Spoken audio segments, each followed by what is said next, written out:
Membership? সাবেক member. আপনার রাজনৈতিক পরিচয় কি? বিএনপির ইউনিয়ন কমিটির সিনিয়র সহ সভাপতি। আচ্ছা, ঠিক আছে। আপনি সাবেক মেম্বার, আপনি একটা দল করেন, আপনি আপনার দলের কথা অবশ্যই বলবেন, অবশ্যই শৃঙ্খলার কথা বলবেন। আমি একজন আলিম মানুষ, আমার একটা ইসলামী মূল্যবোধ আমার মধ্যে আছে। যে কাজ দিয়ে কোনো বিতর্ক হবে সেই কাজ আমি যাই না কখনো। এটা আমার একটা ইনসাফ, এটা আমার একটা নীতি, আর এটাই আমার রাজনীতি। যে বিতর্ক করা, ঝগড়া করা অথবা কোনো বাধা প্রদান করা, এটা আমার আদর্শের ভিতরে নাই। এই জন্য আমি আমার মূল্যবোধের আদর্শটা আমি আপনাদের এলাকা জানিয়ে গেছি, এতটুকুই।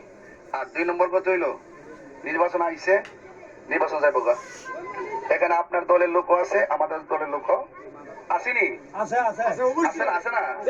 তো যদি ডাকিয়ে দেয় নির্বাচন গেলে কিন্তু 2 দিন পরে আমরা আবার বাজারে একসাথে বাজার করুম, ঠিক নেই? কেউ মারা গেলে জানাজা নামাজ পড়ুম, করুম নি? কবরে পারে আমরাই যাবো পাশাপাশি, ঠিক আছে নি? তো সেই জন্য আমরা রাজনীতি করবো মানুষের জন্য, ঠিক আছে নি? রাজনীতি করবো মানুষের জন্য, মানুষের কল্যাণের জন্য। আপনি আপনারটা প্রচার করবেন, আমি আমারটা প্রচার করবো। আর এই প্রচারণা বাধা দেওয়া কিন্তু এটা মারাত্মক অপরাধ। এটা এটা এটা সারা রাষ্ট্রের আকাঙ্ক্ষা, এটা সারা রাষ্ট্রের আকাঙ্ক্ষা, রাষ্ট্রের আকাঙ্ক্ষা। আমি শেষ করে দিচ্ছি। আমি ফিনিশিং দিয়ে গেলে আপনার জন্য সুবিধা হবে, আমাদের জন্য সুবিধা হবে। এটা সারা বাংলাদেশের দিকে একটু তাকায় থাকেন। আমি একটু শেষ করে দেই।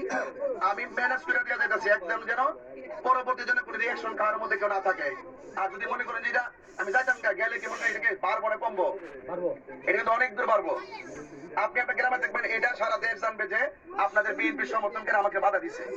তো আমি এটাকে, এটা আপনারা এখানে মনে করতেছেন যে আমি এখানে আসার আগে হয়তো মনে হয় আপনারা আসার আপনারা পছন্দ করেন নাই। আসার পরে যে রিয়াকশন দেখছি, হয়তো আপনারা এটা চান নাই যে আমি এখানে আসি। আমি যেটা একটা প্রার্থী, আমি তো আসতে পারি কিনা?